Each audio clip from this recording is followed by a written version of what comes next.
Before we get into why you're not improving at chess, let me ask you a question. Imagine you're about to cross the road and the light says go, but you see a truck coming at full speed. What do? One, walk across the road. Two, run across the road. And three, wait for the truck to pass. If you pick walk, honestly, chess might not be for you. Maybe try out some other fun games instead. Maybe try out this, or even this. If you pick run, you can play chess, but we'll need to work on how you think through decisions. And if you pick wait, that shows patience. You're already thinking like a chess player. And if you pick something creative, like what one of my students said, it depends on where I am, and I'll probably run in the opposite direction, then you might be exceptional. Now, let's break this down. The real key here is not about the traffic lights, it's about the truck. The light said go, but the danger was still there. Now, prophylactic thinking, it's about noticing the truck before you step forward and preventing the accident before it even happens. That's exactly how it works in chess. It's not enough to focus on only your plan, your attack, your idea, your next move. You constantly have to ask, what is my opponent trying to do? What threats are coming my way? And how can I stop them before they even happen? When you learn to think this way, always anticipating, always preventing, you find your whole approach to chess changes. Suddenly, you're not just reacting move by move, you're controlling the game, and that's what separates average players from strong ones. Now, let's dive in. I'll show you how to develop this prophylactic mindset and how to use it to take your chess to the next level. Okay, here is our first example. I chose this easy example. I'll call it an easy example because a lot of beginners actually fall for this. And the code is the four move checkmate. Now, what is white trying to do here? They have the bishop pointing at the f7 square, also the king pointing at the f7 square. That is two pieces already attacking this pawn. And if you notice here, black only has one piece defending it.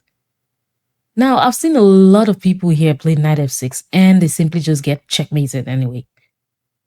Now, the correct move here is asking yourself, what are they trying to do and how can I stop it? Knight f6 doesn't stop it. I'll call that our first option, which is a bad option. I always like to give myself options when I play. And you should do that also because giving yourself options always stop you from making the first move that comes to your mind. Now, g6 here simply stops this. When they go queen f3, why? Very important. Always asking yourself. The moment you stop asking yourself why they made the move, the moment you stop paying attention to what your opponent played, that is when you make blunders. And that is how you lose pieces during the game. So always asking yourself this important question. What are they trying to do and how do I prevent it? Now, they also played queen f3 here, hitting on this square again. And there's so many ways to defend this. Knight h6 here looks like a good plan, but when you play that, you have to ask yourself, what do you think they will do here? After knight h6, it looks like it temporarily defends it, but after maybe the quiet d3 here, threatening to take on this knight again. And once they take the knight out, you have to solve the problem again. So the correct move here, instead of knight h6, would be just the simple knight f6, blocking the checkmate. Now, I'm not going into details about what happens if they go to queen b3 and put more pressure down on this. Save that and think of what you would do if they make that move. Now, going to our next position. Now, it is black's turn to play here. If you notice in this position, black has two pawns and so does white. They have two pawns, but black has more pawns on this side of the board. So what do you think black is going to try to do here? Black will try to create a pawn that can promote to a queen. We'll call that a pass pawn. And they can just simply push the f5 pawn, and when you take, they take back and probably push this pawn. And anytime this king goes to catch this pawn, this king takes the pawn on b4. And simply when you take this pawn and they take this, it's a draw by insufficient material. Now, what should we do to stop this plan? Very important question. Now imagine we push our pawn g5. Now they can play f5 anyways, but now this is where the special move comes in. I know if you're someone that's experienced en passant for the first time, you probably think someone is cheating, because this happened to me at my first time. Like, what strange move is this? What are you doing? And you do just invent your own rules. Actually, no, this is a special move. The pawn gets a special move anytime it makes it across to the other side of the board.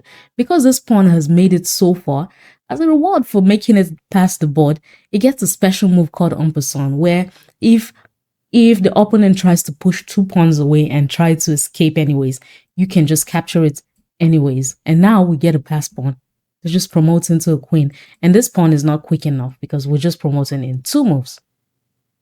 Now, moving on to the next example. Okay, first and first, what do you think black is going to do? On the next move here, we probably are going to just try and play queen h6. And this will be checkmate. If this was white to play, what do you think black is going to do to stop queen h6? And to stop the checkmate, let's think about this for a minute. If you notice, we don't have a lot of pieces here, so we need to act quickly and we need to get checkmating. Well, if we play queen h6 immediately, the problem with that is they just get knight h6, protecting the checkmate and also attacking our queen. And now we have to go back. And this is where prophylactic thinking comes in. Since we already know their plan, since we already know how they're going to stop us, this is us asking ourselves, what are they going to do if we make this move? How are we going to prevent this accident before it even happens? Now, this is why you play the important move here, g4.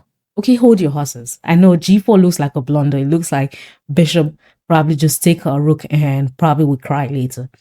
But if they take the rook, we get our queen h6 anyways. And after knight here, just take the knight away. And now there's no other piece that can stop this checkmate from happening. And now we easily win the game. Okay, and our last example. And here, this one, I decided to make this one. You will be on the defending side because we've been on the attacking side for a bit long. Now, it looks like we're pinning this knight to the queen, right? But what do you think? Since our bishop is also undefended, what do you think black is going to do here? I'll give you a little time to think about this one. Okay, if you saw the move knight f3, knight takes f3 with a check, then I think you're going to be a very good prophylactic thinker, and that tells me you're going to be a better chess player. When they take this with a check, now we take back with our queen, and they just saved your queen. But to leave this pressure on this knight, what do you think we should do? Now, the simple move here is a very quiet move. Very, very quiet move that you probably not think of. Just the simple king h1, making sure they don't take this with a check. That is the only problem. The only problem here is because they're going to take the knight and we have to respond to the check. Now, after knight takes,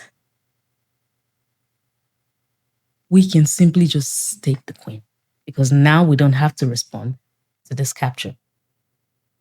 So if you found yourself still hanging on here, think of your next move when you're playing. On each move, ask yourself, why did my opponent make this move? Even if they have a plan, or even if you have a plan, it doesn't mean you should abandon your plan. It just means you should always try to pay attention to your opponent's plan on each move. Always remember to ask yourself. The moment you stop asking yourself this question is when you blunder pieces, and that's why you're not improving at chess. So if you love this video, stick around. I'll be making more videos like this on what the key to improving at chess is. And don't forget to hit that subscribe button. Thanks for watching.